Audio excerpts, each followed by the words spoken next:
এই আত্মকথা কৈ শুনাবলৈ আজি আমি আমন্ত্ৰণ কৰি আনিছো আমাৰ সকলোৰে পৰিচিত আটাইৰে শ্ৰদ্ধাৰ আহমেদাবাদৰ পৰা আমাৰ লগত সংযুক্ত হৈ থকা শ্ৰদ্ধাৰ শ্ৰীযুতা দীপ্তি বাগচি মাক। তেখেতক আমি সকলোৱে চিনো, বেলেগকৈ পৰিচয় দিয়াৰ দৰকাৰ নাই, তথাপিতো কৈছো পৰম দয়ালৰ প্ৰতিঋত্বিক প্ৰয়াত শ্ৰদ্ধাৰ শ্ৰীযুত দীননাথ শৰ্মাদাৰ তেখেত বৰজিয়াৰী। আৰু আমাৰ অনলাইনত সকলোৱে পাই থাকে এটি নাম, শ্ৰদ্ধাৰ কে.ডি. বাগচিদা, শ্ৰী শ্ৰী ঠাকুৰৰ সহ প্ৰতিঋত্বিক শ্ৰদ্ধাৰ কে.ডি. বাগচিদা হৈছে তেখেতৰ বাগচিদাৰ তেখেত সহধৰ্মিনী। আহক আজি আমি সময় নষ্ট নকৰি শ্ৰদ্ধাৰ শ্ৰীযুতা দীপাদীপ্তি বাগচিমাৰ আত্মকথা অনুষ্ঠানৰ মাজলৈ যাওঁ। শ্ৰদ্ধাৰ বাগচিমা, জয়গুৰু। জয়গুৰু। জয়গুৰু। আপুনি সময়টো জানেই তোমাৰ 5:10 আপোনাৰ সময়। তাৰে ভিতৰত আপুনি অলপ ইফাল সিফাল হলেও সময়ৰ কোনো কথা নাই, আপুনি আৰম্ভ কৰক বা আপোনাৰ আত্মকথা। জয়গুৰু।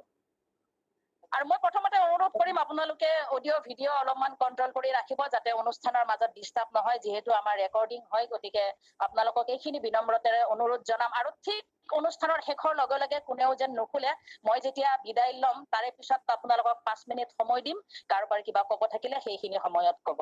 জয়গুৰু। মা আপুনি আৰম্ভ কৰক। পরম প্রেমময় শ্রী শ্রী ঠাকুরের শ্রী চরণত প্রণাম। পরমারাধ্যা জগৎ জননী শ্রী শ্রী বড়মার শ্রী চরণত প্রণাম। পরম পূজ্যপাদ শ্রী শ্রী বরদার শ্রী চরণত প্রণাম। পরম পূজ্যপাদ শ্রী শ্রী আচার্য দেৱৰ শ্ৰী চৰণত মোৰ প্ৰণাম। আৰু আজি অনলাইন মাতৃ সন্মিলন সবকে মোৰ আনন্দিত। জয়গুৰু। আজি বিৰজা মায়ে মোক আত্মকথা কবলৈ অনুৰোধ কৰিছে।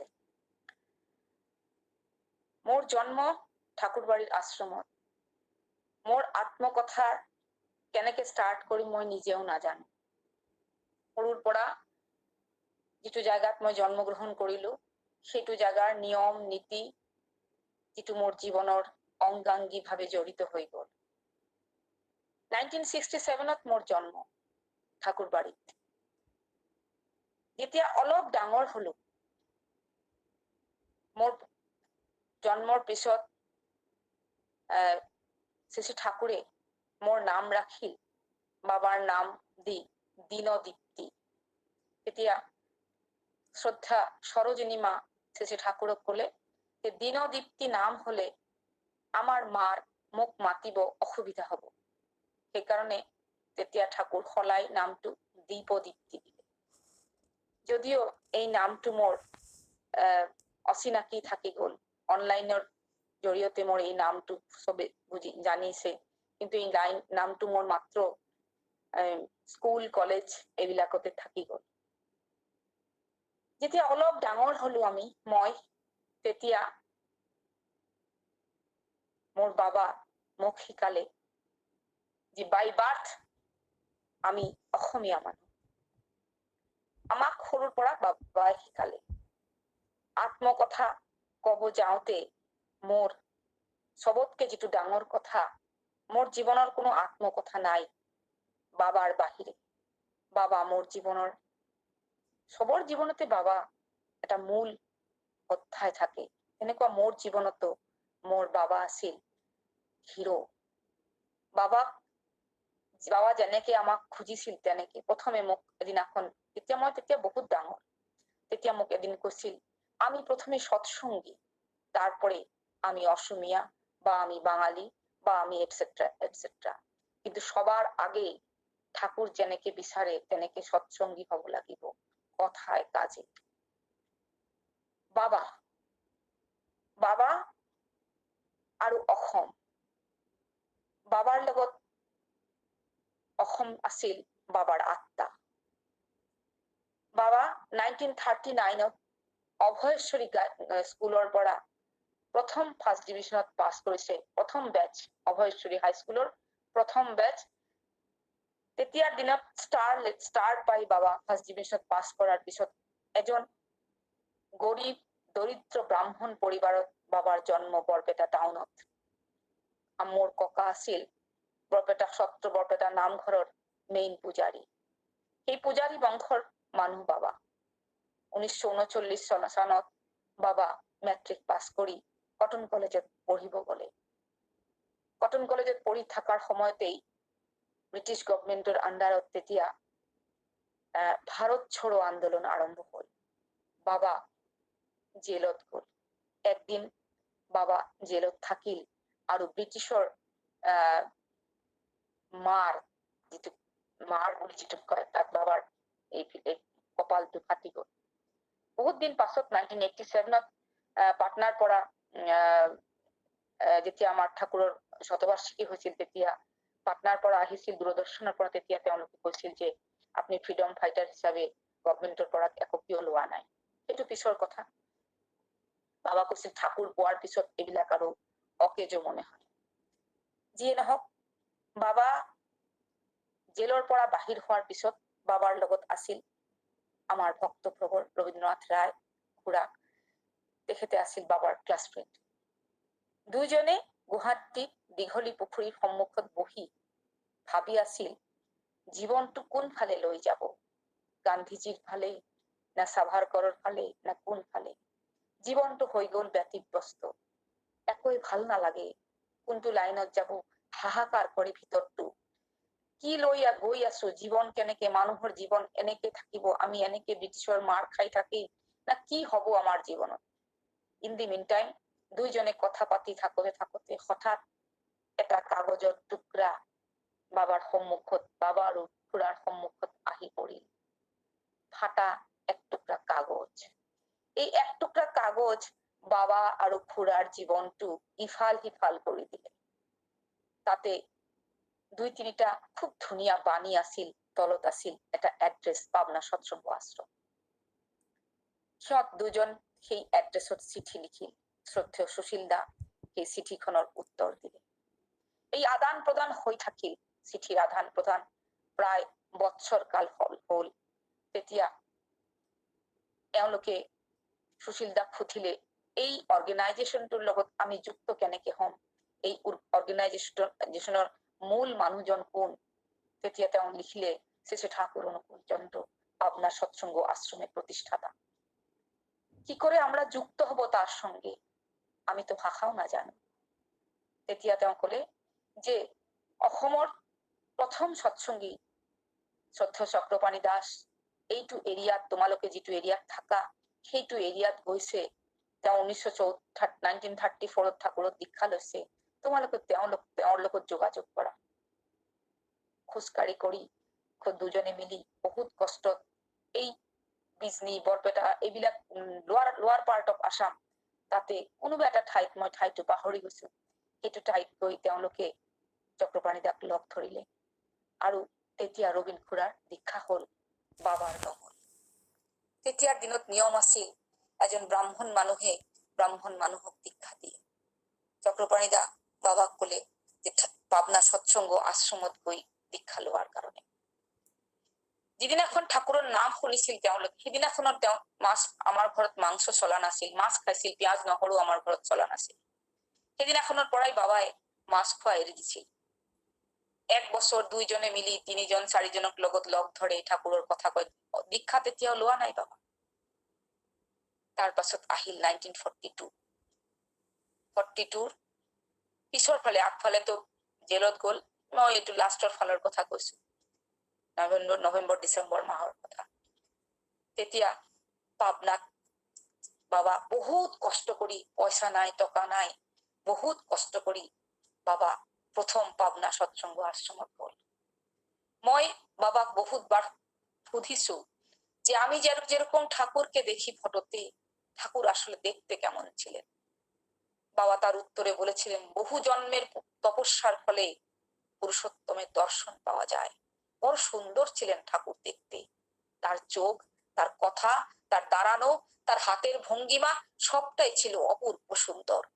তিনি যখন ইঙ্গিত করতেন কাউকে, তার আঙুলগুলো ছিল পদ্মের কুড়ির মতো, তার হাতের তালু এত সুন্দর গোলাপি ছিল, মনে হতো 8 ফোঁটা পদ্ম। বাবার মুখত বারবার মই ঠাকুৰৰ এই সুন্দৰ পূৰ্ণ ঠাকুৰৰ যে অংগ সেইটো মই বাৰবাৰ শুনিছো। বাবা মোক কৈছে যে শ্ৰীৰামচন্দ্ৰ শ্ৰীকৃষ্ণৰ ৰূপ বৰ্ণনা যেতিয়া আমি কৰো তেতিয়া কওঁ আজানুলম্বিত ভুজ, অৰ্থাৎ তাৰ হাতখন আছিল হাঁটুৰ তলত। পুৰুষোত্তমৰ নাকি এইবিলাকে নিদৰ্শন হয়। যেতিয়া খোজ কাঢ়িছিল ঠাকুৰ, আমাৰ হাতৰ পামটো থাকে আমাৰ ঠাইত, ঠাকুৰৰ হাত আছিল উল্টা ফালে, য'ত দেখিলে লাগে পদ্মৰ কুৰিৰ নিচিনা। বৰ ধুনীয়া আছিল ঠাকুৰ। ঠাকুৰৰ লগত যেতিয়া বাবাৰ আই কণ্টেক্ট হল, তেতিয়া ঠাকুৰৰ গাত আছিল এটা পাত এটা সফেদ কাপোৰ। বাবাৰ পাতটো ভাল লগা নাছিল। বাবা গৈ পাতটো গুচাই দিয়াৰ লগে লগে তেতিয়াৰ দিনত মানুহবিলাক অকনমান মানা কৰিছে, অকনমান চিঞৰি উঠিছে, মানা কৰিছে ঠাকুৰৰ কাৰণে। কিন্তু ঠাকুৰৰ চাউনিটো আছিল বৰ ধুনীয়া, ইংগিত আছিল যে ভয় কৰিব নালাগে। খুব ধুনীয়াকে কৈছিল ভাত খাওয়া হয়েছে, আনন্দবাজাৰ হয়েছে। সেইদিনাখনেই বাবাৰ দীক্ষা সস্ত্ৰনি একেদিনাত হয়। বাবা পাবনাৰ পৰা অসমত ঘূৰি আহে আৰু যাজন কৰিব আৰম্ভ। লাহে লাহে যাজন আৰম্ভ হয় আৰু 1946 2 সেপ্টেম্বর শ্রী শ্রী ঠাকুর পাবনা এরি কায়িক রূপে পাবনা সৎসঙ্গ ছেড়ে ঠাকুর দেওঘরে আসলেন। কায়িক রূপে পাবনা সৎসঙ্গ পুরুষোত্তম হারা হলো। ঠাকুর গুছিয়ে অহাৰ পিছত পাবনাত পদ্মাৰ প্লাৱন আহি যায়। যি নহওক বাবা প্ৰত্যেক বছৰ দেওঘৰত গৈ থাকে। ইন দি মিন টাইম বাবা, ৰবীন খুৰা, শ্ৰদ্ধেয় চক্ৰপাণি দা তেওঁলোকে বহুত কষ্ট কৰি ব্ৰহ্মপুত্ৰৰ পাৰত এটুকুৰা চৰ বুলি যিটোক কয়, চৰৰ জমি, মোৰ উচ্চাৰণ কৰিব দিগদাৰী হৈ আছে, সেই জমিটো কিনে, বহু কষ্ট কৰি কিনে তেওঁলোকে। এনেকুৱা দিন গৈছে 6 মাহ তেওঁলোকে তাত লগোৱা টমেটো সিজাই, তেতিয়াতো চুপ বুলি জানা নাছিল, সিজাই খাইছে, না চাউল না দালি না একো। একমাত্ৰ আনন্দ আছিল ঠাকুৰক অসমত প্ৰতিষ্ঠা কৰা। ঠাকুৰকে কিভাবে প্ৰতিষ্ঠা কৰব, ভাষা নাজানা এই কেইজন অসমীয়া মানুহ। যিবিলাক মানুহৰ মনত হৈছিল যে পুৰুষোত্তম আহিছে। মই বহুবাৰ বাবাৰ মুখত শুনিছো যে আমাৰ মহাপুৰুষ শংকৰদেৱৰ কথা। বাবা আমাক শিকাইছিল শংকৰদেৱৰ এইখিনি কথা বহুতবাৰ তেওঁৰ মুখত আমি শুনিছো। পুৰুষোত্তম মাধৱদেৱে সুধি আছে যে তেওঁক আহিব, উত্তৰে শংকৰদেৱ কৈছে যে আহিব। কেতিয়া আহিব?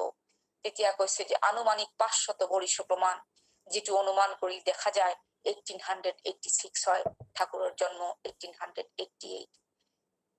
মাধৱদেৱ তেওঁক সুধিছে আমি কেনেকে চিনি পাম তাক? এতিয়া কৈছে এইবাৰ তেওঁ কোনো অস্ত্ৰ নধৰিব, পাখণ্ড চবে শবদতে পলাব। এই শবদ কথাটো আমি বাণী বুলি মানি লব পাৰো। এইখিনি কথাৰ প্ৰেক্ষিতে তেওঁলোকৰ তেতিয়াৰ দিনাৰ সেই কেইজন মানুহে বুজি পাইছিল যে পুৰুষোত্তম আহিছে, মাত্ৰ তেওঁক চিনি লোৱাৰ দৰকাৰ আমাৰ।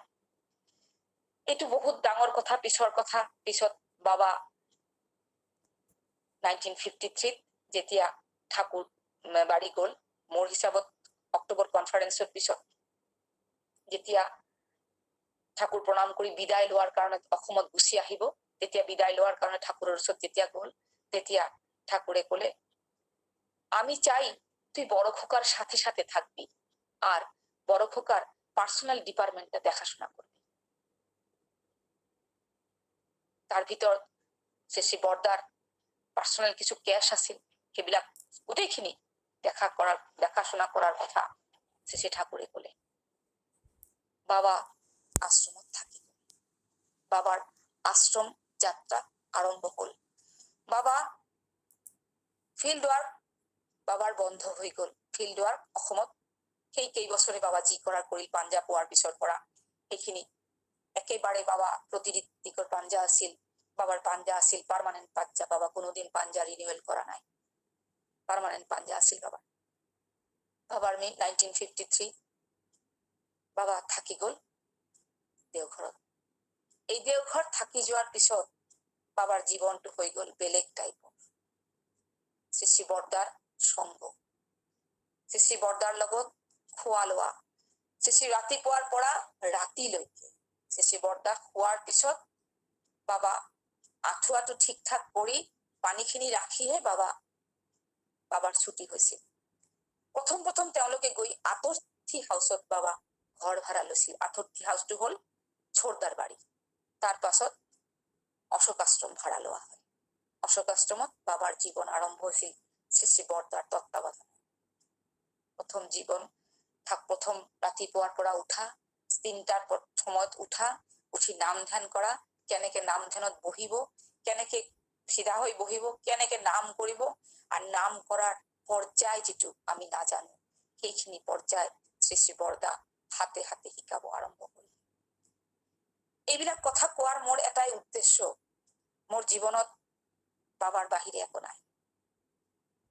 সৰুৰ পৰা সেইবিলাক শিকি ডাঙৰ হোৱা। অসমৰ মানুহ দেওঘৰত আহিলে আমাৰ ঘৰত আহে। পূজনীয় বড় বৌদি একবাৰ কৈছিল যে আমাদেৰ বাড়িটা ছোট আনন্দ বাজাৰ। মাক দেখিছো ৰাতিপুৱা 6টাৰ পৰা উনুন ধৰাই ৰাতি 11টালৈকে উনুন বন্ধ নহয়। তেতিয়া আমাৰ ঘৰত গেছ নাছিল। অসমৰ মানুহ যেতিয়া আহে আমি তাক আত্মীয় স্বজন বুলি ভাবো। মই কোনোদিন ভাবা নাই এওঁলোকে মোৰ খুৰা নহয়, এওঁলোকে মোৰ পেহী নহয়, এওঁলোকে মোৰ বাইদেউ নহয়, মোৰ লগত কাৰো ৰক্তৰ সম্পৰ্ক নহয়। কোনোদিনে মই ভাবা নাই। আফটাৰ ম্যাৰেজ মই ভাবিছো, বুঝি পাইছো এইবিলাক সম্পৰ্ক মোৰ নিজৰ ব্লাড ৰিলেশন নহয়। যেতিয়া ব্লাড ৰিলেশন কথাটো বুঝি পালো, কিন্তু ব্লাড ৰিলেশন মানুহৰ লগত মোৰ কোনো কানেকশন নাই। মাত্ৰ অসমত যেতিয়া আহো তেতিয়াই মই মোৰ ব্লাড ৰিলেশনৰ মানুহবিলাকক দেখা পাওঁ। কাৰণ তেওঁলোকে ঠাকুৰ বাৰীত নাযায়, সেইকাৰণে তেওঁলোকৰ লগত মোৰ ইমান ইন্টিমেসি নহয় যিমানখিনি মোৰ সৎসংগী মানুহৰ লগত হৈছে। বাবাক দেখিছো অসমৰ পৰা মানুহ যেতিয়া উৎসৱৰ সময়ত আহে, বাবা গোটেই দিনটো বহি থাকে ব্ৰহ্মপুত্ৰ মেল কেতিয়া আহিব। 4টামান বজাত ব্ৰহ্মপুত্ৰ মেলৰ মানুহখিনি লৈ দেওঘৰ আহি পায় মানুহবিলাক। বাবা ৰখি থাকে, যোগেন ভূঞা দা, আমাৰ শাৰদা শৰ্মা দা, আমাৰ আৰু যিবিলাক বহুত মানুহ মই পাহৰি গৈছো, অচ্যুত খুৰা আছিল, তাৰপিছত অচ্যুত দত্ত দা, তাৰ টংলাৰ, তাৰ পাছত যতীন চৌধুৰী দা, এইবিলাক সব মানুহে ঘৰত আহে। বহুত ৰাতি ৰাতি দেখো। সেইবিলাক মানুহক আমি কোনোদিন ভাবা নাই এইবিলাক মানুহে আমাৰ ঘৰৰ মানুহ নহয়। বহুত ৰাতি দেখো কামিনী খুৰা, বহুত মানুহ। কামিনী খুৰা আমাৰ ঘৰত থকা নাছিল, বেলেগ জায়গাত থাকিছিল। শ্ৰী দাদাৰ ওচৰতে তেওঁ থাকিছিল। কিন্তু ৰাতি ৰাতি খুৰা বহুত মানুহ লৈ আহে অসমৰ পাঞ্জাবিলাক কেনেকে হব এইবিলাকৰ কথা কোৱাৰ কাৰণে। এই পাঞ্জা ডিপাৰ্টমেন্টটো আগতে অফিস নাছিল। শ্ৰী শ্ৰী বৰদাৰ নিৰ্দেশত বাবা শ্ৰদ্ধেয় দাৰি বীৰেন্দাৰ বিছনাতে আছিল পাঞ্জা অফিস। তেওঁৰ বিছনাৰ পৰা লৈ কেনেকে অফিস মেইনটেইন কৰিব লাগে, কেনেকে ৰেজিষ্টাৰ মেইনটেইন কৰিব লাগে, কেনেকে পাঞ্জা হব লাগে, কেনেকে ৰিনিউৱেল পাঞ্জা হব লাগে, গোটেই অফিসখিনি বাবা শ্ৰী শ্ৰী বৰদাৰ নিৰ্দেশত অফিস ৰুলস এণ্ড ৰেগুলেশন বাবা আৰম্ভ কৰে। বাবাৰ লগত আছিল শ্ৰী শ্ৰী বৰদাৰ এটা অদ্ভুত বন্ডিং। সেইকাৰণে শ্ৰী শ্ৰী বৰদা একবাৰ বাবাক কিবা গল্প কোৱাৰ কথা কলে। বাবা অকণমান অন্যমনস্ক হৈ আছিল। শ্ৰী শ্ৰী দাদা বাবাক নক কৰে কৈছিল যে দিনদা আপনাকে বাবা কিছু গল্প বলতে বলছেন। বৰদাৰ লগত বাবাৰ কথা কোৱাৰ লগে লগে যেতিয়াই মই দেখিছো বাবাৰ কিবা চকু পানী ওলাই যায়। বাবা তেতিয়া উত্তৰত এটাই কথা কৈছিল যে আমি কি গল্প বলবো, আমার জীবনের সমস্ত লেখা, আমার জীবনটাই আপনার হাতে তৈরি। আমি প্রণাম করতেও জানতাম না, আপনি আমাকে প্রণাম করতেও শিখিয়েছেন। আমি হিন্দু মানুহ, আমার জন্মগত অধিকার প্ৰণাম। আমি সৰুৰ পৰা জানো প্ৰণাম কেনেকে কৰিব লাগে। এই উত্তৰটো মই বহুত দিন পাছত বাবাক সুধিছিলো। এই প্ৰণাম কৰাৰ কথাটো মই বুজি পোৱা নাই।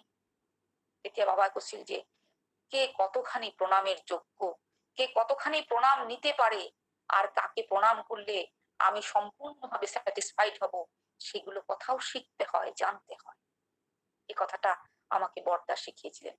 এই পৰবৰ্তীকালে শ্ৰী শ্ৰী দাদা পূজনীয় বৰ্তমান আচাৰ্যদেব যেতিয়া শ্ৰী শ্ৰী বৰদাৰ জীৱনী লিখে, তেতিয়া তেওঁলোকে দুইজনেই, শ্ৰী শ্ৰী দাদাও বৰ্তমান আচাৰ্য দুজনেই জীৱনীত বৰদাৰ জীৱনত বাবাৰ কথা, এই কথাটো উল্লেখ কৰে।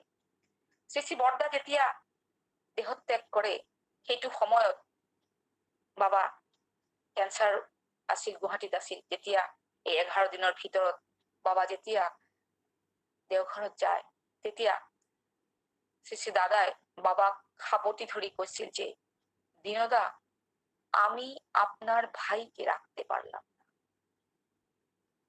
বহুত ডাঙৰ কথা শ্ৰী শ্ৰী দাদাই বাবাক কৈছিল।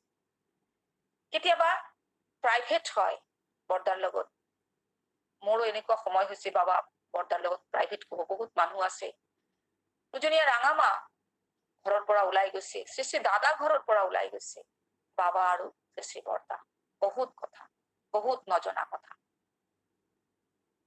এনেকুৱা একদিন বাবা গাড়ী ড্ৰাইভিং শিকাৰ কাৰণে শ্ৰী শ্ৰী বৰদা লৈ গ'ল ডিগ্ৰীয়া পাহাৰৰ ওচৰত ড্ৰাইভিং সিটত বাবা আৰু বাবা নেক্সট সিটত শ্ৰী শ্ৰী বৰদা ডিগ্ৰীয়া পাহাৰৰ ওচৰত তেতিয়া দিনতো সৰু সুৰা বাঘ ওলায় ঠাকুৰৰ কথা কৈ থাকোতে হঠাৎ শ্ৰী শ্ৰী বৰদাৰ সেন্সলেস হৈ গ'ল আমি সেন্সলেস বুলি কওঁ হৈ গ'ল অলপ পানী নাই ওচৰত শ্ৰী শ্ৰী বৰদাৰ দেহটো পৰি আছে বাবা ভয় খাই গ'ল মূৰটো মাথাত নিজৰ কোলাত লৈ ঠাকুৰৰ নাম কৰিব আৰম্ভ কৰিলে আৰু তেওঁ নিজে একদম ঘাম আহি গ'ল পচিনা পুৰা ঘাম আহি গ'ল একদম নাম কৰি থাকোতে বহুত সময় বাবার ভয় লাগি গৈছে কারণ সূর্য লাহে লাহে টাইম হয়ে আছে ডুবার ফালে রাতি হলে কেনেকে যাম কি করিম কাক খবর দিম একোই বুঝি পোৱা নাই বাবা ইন দা মিন টাইম বাবা হঠাৎ নজৰ কৰিল শ্ৰী শ্ৰী বৰদাৰ বুঢ়া আঙুলিটো লাহে লাহে লৰি আছে বাবা নাম কৰিয়ে গ'ল হঠাৎ শ্ৰী শ্ৰী বৰদা উঠি প্রথম তেওঁক সুধিলে তুই ভয় পেয়েছিলি বাবা কলে আগে ভয় পেয়েছিলাম বাবা বুঝি পালে শ্রী শ্রী বরদার ভাব সমাধি হয়েছে শ্রী শ্রী বরদা কলে ঠাকুরের কথা বলতে বলতে এরকম হয়ে যায় শ্রী শ্রী বরদাই একদিন বহুত দিন আগতে বাবা কইছিল যে ভাব সমাধিস্থ অবস্থায় কিভাবে বুঝবো যে সেই শরীরে বরদা বলেছিলেন বুড়ো আঙুলটা নড়তে দেখা যায় বাবা বুঝি পাইছিল যে শ্রী শ্রী বরদার ভাব সমাধি এনেকুৱা পাহাড় বাড়ি বাবা শ্ৰী শ্ৰী বৰদা আগে শ্ৰী শ্ৰী বৰদা বাবাৰ ভৰিৰ ওপৰত পৰি গ'ল মানুহটোক বাবা খাব ভৰি তেতিয়াও বাবা বুজি পালে সমাধিস্থ হৈছে এনেকে লৈ বহু সময় বহি থকাৰ পিছত ধীৰে ধীৰে শ্ৰী শ্ৰী বৰদাৰ আকৌ জ্ঞান হল লগত বৰদাৰ সম্পৰ্ক এনেকুৱা আছে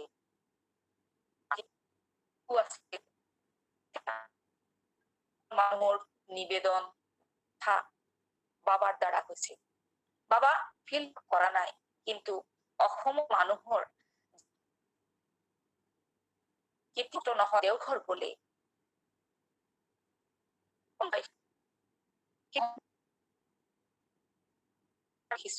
দেওঘৰত যোৱাৰ পিছত বহুত মানুহৰে পইচা শেষ হৈ যায় বাবাক দেখিছো পইচা দিবৰ কাৰণে ট্ৰেন জাৰ্নি কৰাৰ পইচাটো দিয়াৰ কাৰণে বহুত মানুহক দেখিছো অসমৰ মানুহ আহিলে বাবাৰ চকুটুকু বেলেগ হৈ যায় বাবা ভাবে যে মোৰ আত্মীয় স্বজন আহিছে আত্মাৰ মিলন সেই বাবাৰ ছোৱালী মই আনন্দবাজাৰ হয় গুৱাহাটীৰ আনন্দবাজাৰ থাকে অসমৰ আনন্দবাজাৰ থাকে মই ৰাতিপুৱা 11টামান বজাত ফ্লাক্সত চাহ বনাই সেই মানুহবিলাকক যিবিলাক কৰ্তা ব্যক্তি মানুহ আছিল সেই মানুহবিলাকক চাহ খোৱাৰ কাৰণে ঘৰৰ পৰা চাহ বনাই লৈ যাওঁ এইটো ডিউটি আছিল ডিউটি বুলি ভাবিছিলো কাৰণ মই ভাবিছিলো যে অসমৰ মানুহ মোৰ নিজৰ মানুহ এনেকেই চলি আছিল মোৰ জীৱন আত্মকথাৰ একোৱে নাই মোৰ সৎসংগ আশ্ৰমত ডাঙৰ হোৱা ডিচিপ্লিনত ডাঙৰ হোৱা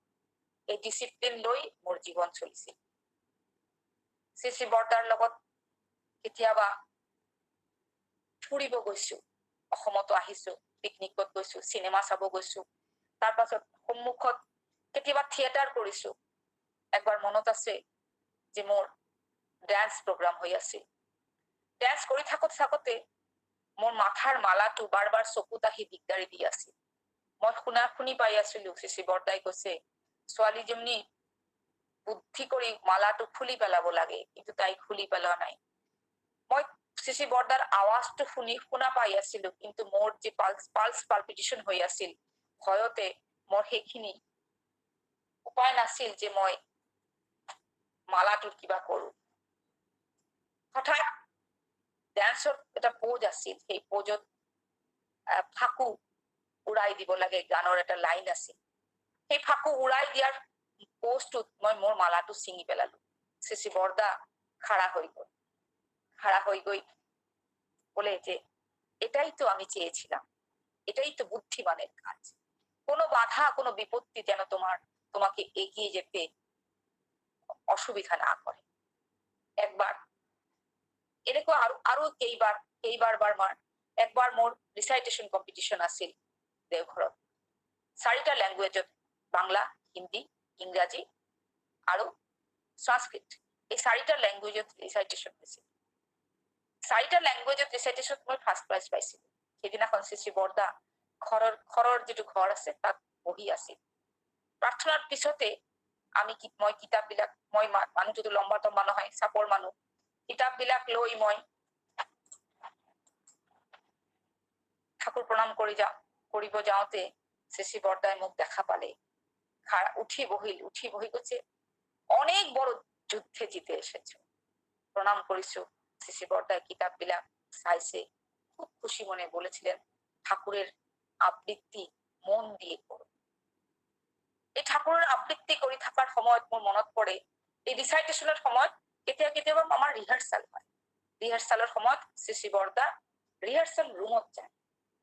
ৰিহাৰ্চেল ৰুমত যাওঁতে আমি খাড়া কেনেকে হ'ব লাগে ৰিচাইটেশ্যন কৰাৰ সময়ত, সেইটো আমি নাজানিছিলো। শ্ৰী বৰদাই আমাক দেখুৱাই দিছে যে পজিশনটো কেনেকুৱা হ'ব, ভৰিখন আগত দিব লাগে, পিছফালে হাত দুখন দিব লাগে, আৰু ঠাকুৰৰ বাণীবিলাক প্ৰনাউন্সিয়েশ্যন যেনে ধুনীয়াকে হয়।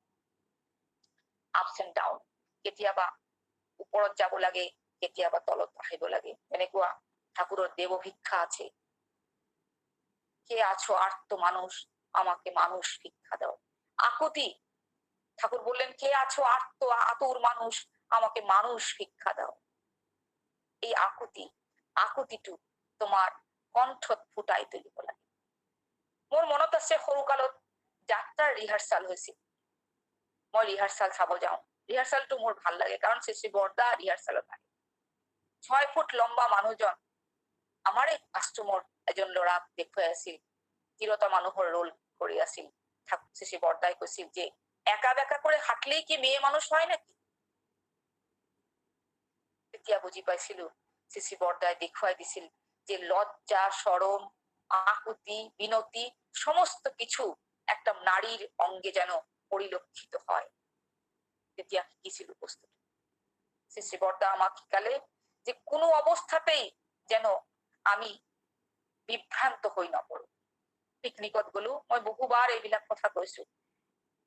আমাৰ ঘৰৰ পৰা 80 কিলোমিটাৰ দূৰ একটা স্পট আছে, ভীমবাঁধ, গৰম পানিৰ জায়গা। ৰাস্তাৰ যাওঁতে আমাৰ মা ঘৰৰ পৰা এই চিৰা ভাজি পেলাই নাৰিকলৰ লাড়ু সেইবিলাক মোক বনাই দিছে। মই আৰু মোৰ ভাইটি বাছত উঠিছো। অলপ সময় দেওঘৰটো এৰাৰ পিছে হঠাৎ গাড়ীখন ৰখি গল। বাছখন শ্ৰী বৰদা উঠি আহিল। এতিয়া বোধ কৰো 5টা কি 5:30 বাজিছে, প্ৰাৰ্থনা আৰম্ভ হোৱা নাই। তেতিয়া প্ৰাৰ্থনাৰ আগতে আমি ৰওনা হৈছিলো। শ্ৰী বৰদা আহি পেলাই চবকে সুধিছে কে কি এনেছে। কোনোবাই বিস্কিট আনিছে, কোনোবাই একোই আনা নাই। মোক আহি সুধিছে, তুই কি এনেছিস বাড়ির থেকে? আমি তখন বললাম, মা চিড়ে ভাজা আর নারকেলের নাড়ু বানিয়ে দিয়েছে। দেখি, আমি দেখালাম। দেখে বললেন যে বাহ, কারণ মা অলপ বেশিকেই বানাই দিছিল। শ্রী বরদা বলে, একলা খেও না কিন্তু, সবাইকে দিয়ে খেও। সবাইকে দিয়ে খাওয়ার আনন্দটাই আলাদা। মই তেতিয়া মাথা হিলালো। শ্রী বরদা দামি গুণ। আমি ভীমবাদ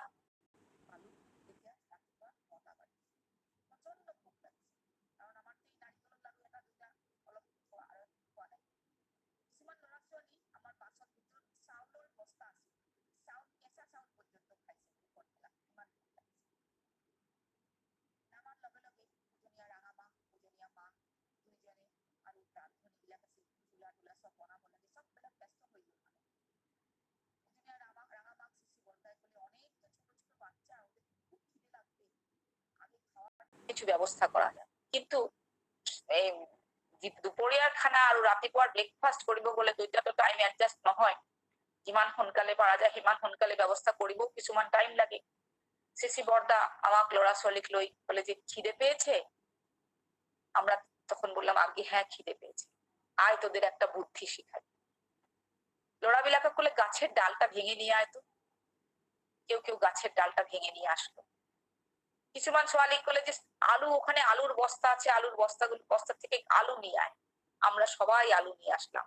সিসি বর্দা নিজে হাতে সেই আলুগুলোকে ফুটিয়ে দেখালেন যে কিভাবে গরম জলের মধ্যে রেখে আলুটাকে সেদ্ধ করতে হয়। খুব আনন্দ পাইছিল সেইদিনাখন। আনন্দ মানে এনেকুৱা যে বিনা জুইত যে কিবা এটা বস্তু হব পাৰে আমাৰ মাথাতে নাছিল। সেই আলু বইল কৰিলো, আলু নমক দি সেই আলু খালো, খুব ফূৰ্তিত। আলু ভোক মিটি গৈছিল, তথাপি আমি খাইছিলো। কাৰণ এই বস্তুটো যে এই কাৰ্যক্ৰমটো আমাৰ ওচৰত একদম নাজানা আছিল। আৰু একবাৰ বাবা বকুৰ বাহিৰত গৈছে, মা আমাৰ ভাই ভনীক লৈ শুই আছে। তেতিয়া দিনত দেওঘৰত খুব চোৰৰ উপদ্ৰৱ। বৰ্দাৰ আমাৰ সৎসংগ আশ্ৰমটোক আঁকোৱালি লৈছিল।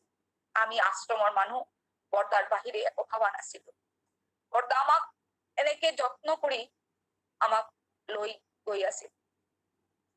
মা শুই আছে, বাবা নাছিল, আৰু দেওঘৰত খুব চোৰৰ উপদ্ৰৱ। ৰাতি শব্দ এটা হৈছে, খচ খচ খচ খচ আৱাজ। মা আৱাজ দি কৈছে কোন বুলি কৈছে। তেতিয়া সিসি বৰ্দাই কৈছে না, তেতিয়া কৈছে আমি, তুই শুয়ে পড়। মা তেতিয়া বুজি পাইছে এইটো সিসি বৰ্দাৰ আৱাজ। কেনেকে আমি থাকিম, কেনেকে আমি চলিম, কেনেকে আমি কথা পাতিম, মানুহৰ লগত কেনেকে কথা পাতিম। আৰ বাবা যেহেতু অসমৰ মানুহ সিসি বৰ্দাক বিৰাট ভাল পাইছিল। একবাৰ বাবাৰ মুখতে শুনা, পিছত মই আৰু কেতিয়াবা এই কথাটো মই পঢ়িছো। একবাৰ যেতিয়া কুকাৰ নাছিল, ইকমিক কুকাৰ, বাবা পূজনীয় ৰাঙামাৰ ওচৰৰ পৰা এই কুকাৰটো খুজি লৈ আহিছে। কাৰণ 3 দিনৰ জাৰ্ণি হব, অসমৰ মানুহ উৎসৱত আহিছে, গুচি যাব। তেওঁলোকৰ এসাঁজ ভাত খালে জাৰ্ণিটো সহজ হব। বাবা ইকমিক কুকাৰ খুজি আনি চব্জি কাটি আছে। ইন দ্য মিন টাইম সিসি বৰ্দা আহিল অশোক আশ্ৰমত। বাবাৰ দিয়া হওয়া আছে, তুই সৰ, তুই পাৰবি না, আমি কৰে দেব।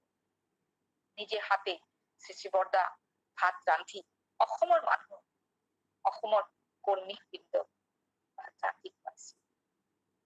এই অসমৰ কৰ্মীবৃন্দ যাতে ধুনীয়াকে এজন সৎসংগ সমাজ গড়ে উঠিব পারে অসম বাংলার বাইরে, বর্দার চেষ্টা অনেক ছিল। শ্রী ঠাকুর বাবাকে, চক্রপাণিদাকে বললেন যে তোমরা আমাকে 40 জন মানুষ এনে দাও। সেই 40 জন মানুষ এক একজন আবার 40টা করে করে মানুষ তৈরি করবে, যে মানুষ সমস্ত সৎসঙ্গ সমাজ, সৎসঙ্গকে একটা রাষ্ট্রে পরিণত করতে পারে। ইউনিক মানুষ। আমি আজি 2022 আমি সেই মানুহ এতিয়াও হয়ে উঠা নাই। আমি প্রত্যেকের হয়ে উঠিব পৰা নাই, যিটো ঠাকুৰে খুঁজিছিল, যিটো শ্ৰী বৰ্দা খুঁজিছিল। আমি সদায় ঠাকুর বললেন অর্থমান যশ ইত্যাদি পাওয়ার আশায় আমাকে ঠাকুর সাজিয়ে ভক্ত হয়ে না, কিন্তু আমার ভিতর এই আমিটুয়ে যোৱা নাই। এই আমিটু আমাক ঘেৰি ৰাখে সদায়। মই কি কৰিছো, মই বাংলাত আমি, অসমীয়াত মই। কিন্তু বাবার সময়ত মানুহজনক আমি দেখেছিল আমরা করেছি, আমি না, আমরা করেছি। মই এতিয়া যদি আচাৰ্যদেৱৰ সন্মুখত যাওঁ, আচাৰ্যদেৱ মোক কি কলে মই এইটো গৰ্বত বহুত মানুহক কৈ ফুৰো। কিন্তু ঠাকুৰে বিচাৰিছিল আমি সবকে, আমি যদি আমাৰ প্ৰতিবেশী, আমাৰ পাৰিপাৰ্শ্বিককে ঠিক কৰে না তুললাম, তাহলে আমি কি হলাম। মোৰ মনত পৰে খেলিব যাওঁতে সিসি বৰ্দাৰ লগত আমি খেলিছিলো। সিসি বৰ্দাৰ বাড়িৰ পৰা আহে, ঠিক বিশুদাৰ ঠাকুৰ বাড়িত যে বিশুদাৰ ঘৰৰ সন্মুখত আমি ছোৱালীকেইটা খেলো। মোৰ এটা ব্ৰিডিং প্ৰব্লেম আছিল, মই জোৰে দৌৰিব নোৱাৰো। মোৰ বহুত কেইটা প্ৰব্লেম আছিল, মই সেইটো পিছত যাম, আগৰ কথাটো এইটো কথা কৈ লওঁ। মোৰ ব্ৰিডিং প্ৰব্লেম আছিল। বেংগলী মানুহে এটা খেলা খেলে, বুঢ়ী বাসন্তী বুলি কয়। বুঢ়ীটো এটা সার্কুলের ভিতৰত থাকে, সেই বুঢ়ীটো দুইটা পাৰ্টি হয়, ধৰা ছোৱা বহুত কিছু হয়, বহুত ডাঙৰ এটা প্ৰচেছ এটা। একদিন বৰ্দাই ঠাকুৰ বৰ্দাৰ বাড়িৰ পৰা ঠাকুর বাড়ি আহি থাকোতে মোক দেখি আমি বর্দাক দেখি খাড়া হয়ে গেল। বর্দা দিদি করে, যা খেলছিলি খেল, মই তো যাবো নোৱাৰো। বর্দা বলছেন আমাকে, তোর অসুবিধাটা কোথায়? আমি বলছি যে আমাকে যদি কেউ ধরে ফেলে, সেটাই তো খেলা, একজন ধরবে একজন ছাড়বে, এটাই তো খেলা। তুমি তোমার লক্ষ্যে দৌড়ে এগিয়ে যাও, তোমার লক্ষ্যকে স্থির করে তুমি এগিয়ে যাও। মোর ভয়তে মোৰ যে মই পাৰিম নে নোৱাৰিম সেইখিনি কথা মোৰ বিৰাট ভয় লাগি আছিল। সৰু বুজিও নাপাওঁ বহুত কথা, কিন্তু এই যে নির্দেশটো শ্রী বর্দায় মোক দিলে যে তুমি এগিয়ে যাও, মই দৌড়ি যাওতে যখনই আমি আমার লাইনটা এসে পেলাম, তখনই শ্রী বর্দা বলেন, এই তো পেরেছ, এইভাবেই জীবন যুদ্ধে এগিয়ে যাও, এইভাবে এগিয়ে যাও। সবাইকে বললেন খেলাটাও কিন্তু জীৱনেৰ একটা অংগ। এই সৰু সৰু শিক্ষাবিলাক ইমান দিন পিছত তেতিয়া ভাবিছো এইবিলাক আমাৰ পৰ্দায় কোৱা কথা বা বাবাই কোৱা কথা, এইবিলাক কথা মানিব লাগে। কারণ বাবা আমার জীবনত বাবাই আমাকে কৈছিল যে বর্দার কথাই শেষ কথা। কোথাও গেলে বর্দার পারমিশন, তখন শ্রী ঠাকুর ছিলেন না, তাই বাবা বলতেন বর্দার পারমিশন নিয়ে নাও, কিছু করতে গেলে বর্দার পারমিশন নিয়ে নাও। বাবার পারমিশন সেকেন্ডারি ছিল। যদি বর্দা সেখানে ইয়েস বলতেন, তাহলে বাবার যদি অসুবিধা থাকতো তাও তিনি বলতেন যে বর্দা বলছেন তাহলে তাই করো। এনেকৈ আছিল আমার জীবন।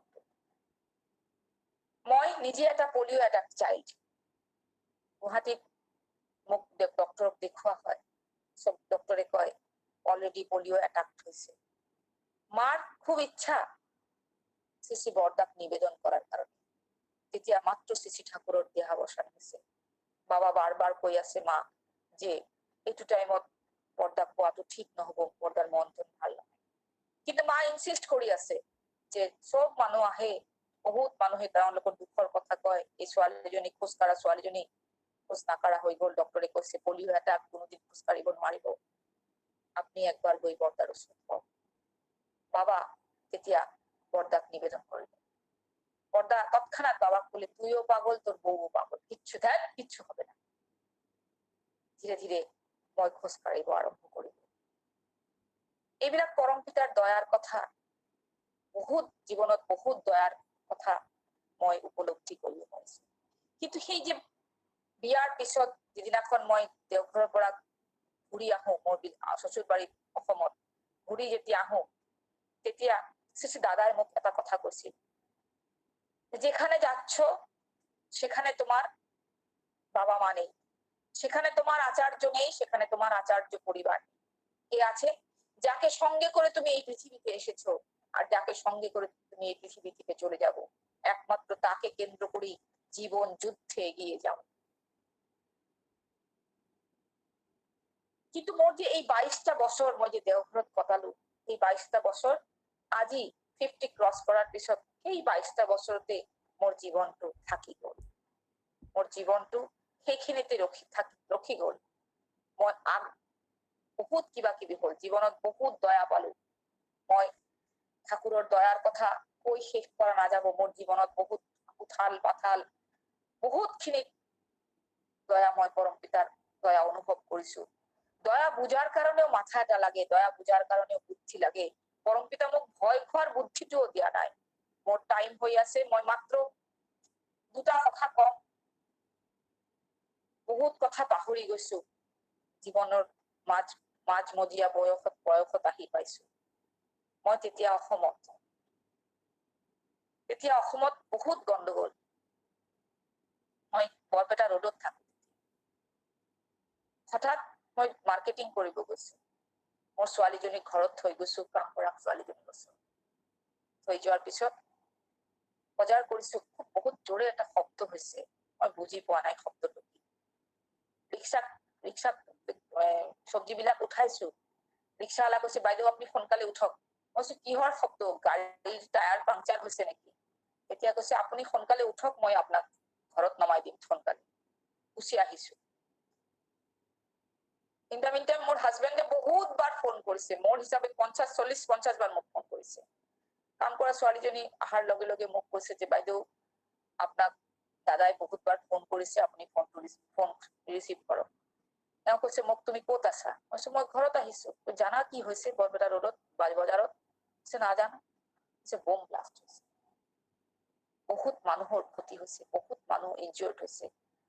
পৰমপিতা এই ভয় খোৱাটো মোক এৰাই দিলে, কাৰণ মই ভীতু মানুহ, বহুত ভয় খাই যাওঁ এইবিলাক পলিটিকেল হেৰি।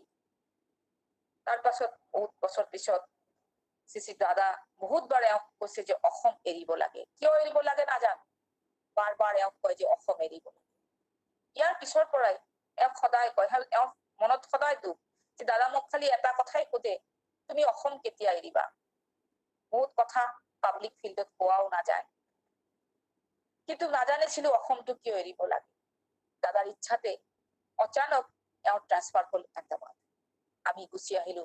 দাদা খুব খুশি হৈ আমাক পারমিশন দিলে, আমি গুচি আহিলো।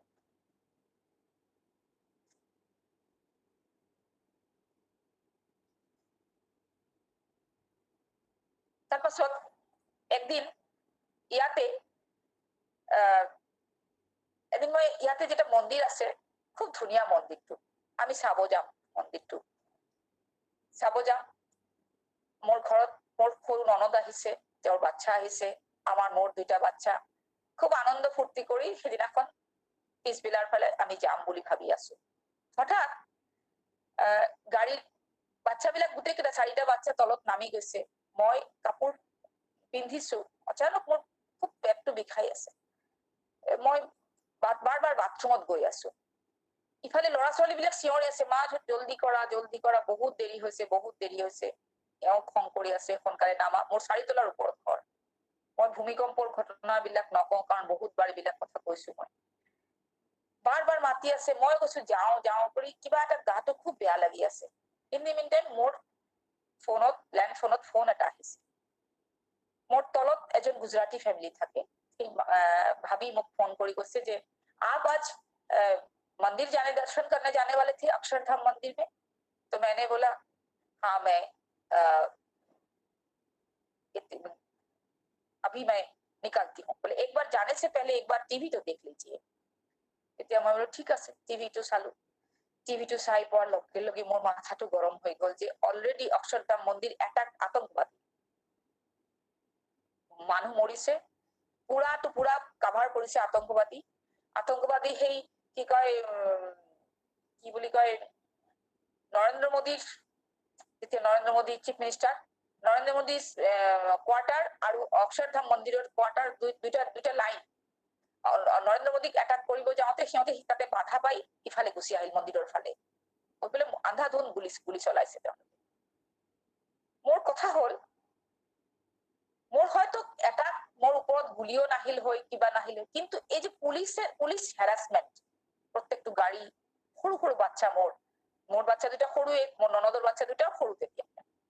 এই যে এটা হ্যাৰাসমেন্ট, সেইটোও পৰমপিতা মোক ৰখাই দিলে।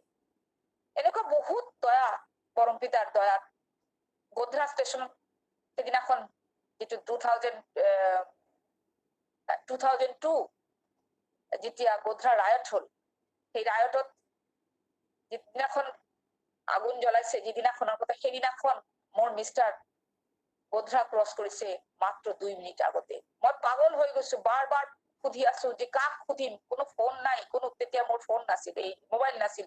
ল্যান্ড ফোনত বাৰ বাৰ এনকোয়াৰিত ফোন কৰি আছো, ৰেলৱে এনকোয়াৰিত কোনো জবাব দিয়া নাই তেওঁলোকে। LIC ডিভিজন অফিচত ফোন কৰি আছো, তেওঁলোকে কৈছে মিছেছ বাগচি অলপ আপুনি টাইম দিয়ক, কোনখন ট্ৰেইন জ্বলাইছে আমি কব নোৱাৰো, কিন্তু ট্ৰেইন জ্বলাইছে, কেইখন ট্ৰেইন জ্বলাইছে সেইটোও কব নোৱাৰো। মোৰ একদম কান্না কাটি ওলাই গল যে মই কি কৰিম। উপায় নাপাই তেতিয়া মই বম্বেত ফোন কৰিলো।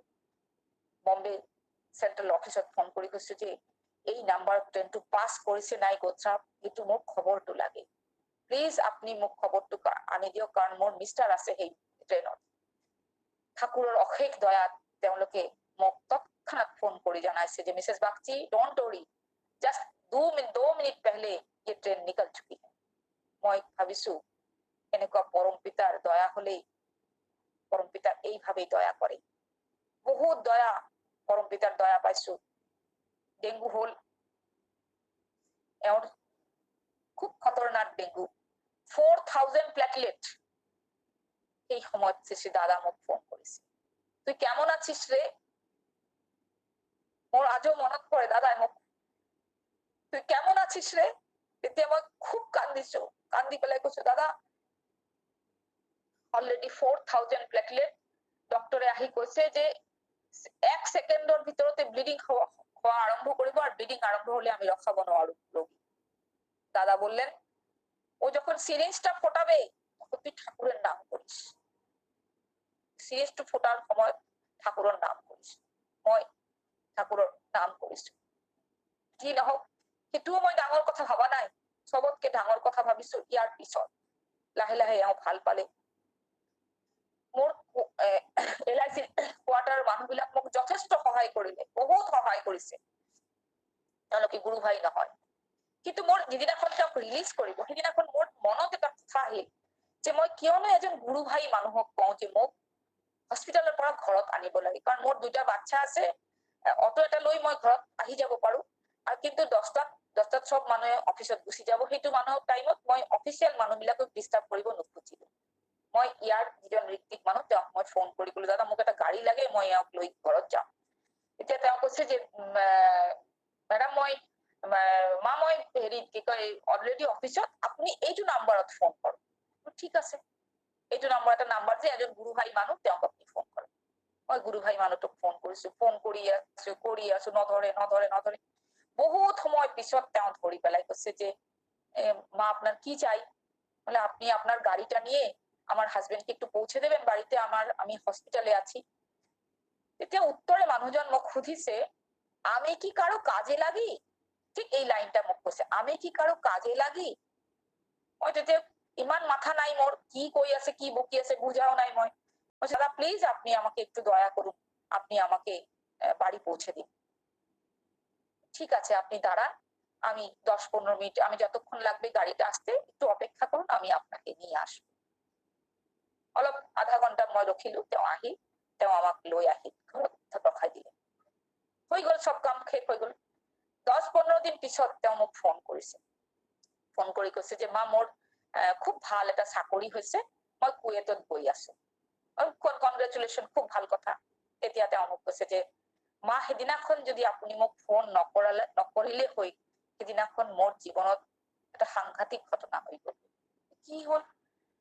আমি আপনাকে বলেছিলাম আমি কি আপনার কোনো কাজে লাগতে পারি, আমি কি কারো কাজে লাগি? তেতিয়া মই মনত কৰি গৈছো আপুনি এই কথাটো লাইনটো কৈছিল, মই সেইকাৰণে সিদিনাখন মোৰ মাথাত একো নাই, মই বুজাও নাই কথাটো আপোনাক। তেতিয়া মই মোৰ অন্তিম ডিসিশনটো লৈছিলো। মই অলৰেডি কুৰ্চীত উঠি গৈছিলো, মোৰ ৰছীটো মই সিলিং ফেনত লগাই দিছিলো, মোৰ গলাটো মোৰ লগাই দিছিলো। ইন দি মিন টাইম আপোনাৰ ফোন আহিছে। মই ডিপ্ৰেসড হৈ গৈছিলো, মোৰ চাকৰি নাই, একো নাই, মই কেনেকে চলিম। ইন দি মিন টাইম আপোনাৰ ফোনটো আহে। এতিয়া সেইকাৰণে মই আপোনাক কৈছিলো যে আমি কি আপনার কোনো কাজে লাগতে পারি। আপনার ফোনটো আহার লগে লগে আপনাক পৌঁছাই দেওয়ার লগে রাতি মোর ইমেল আহে যে মোর কুয়েটত চাকরি হয়েছে। পরম পিতাই এনেকেই আমাক দয়া করে, আমার হাত ধরে নিয়ে চলো সখা, আমি যে পথ চিনি না। আপনারা সবাই ভালো থাকবেন, আনন্দে থাকবেন, সুখে থাকবেন, আর এইভাবে পরম পিতাকে নিয়ে জয়। এটাও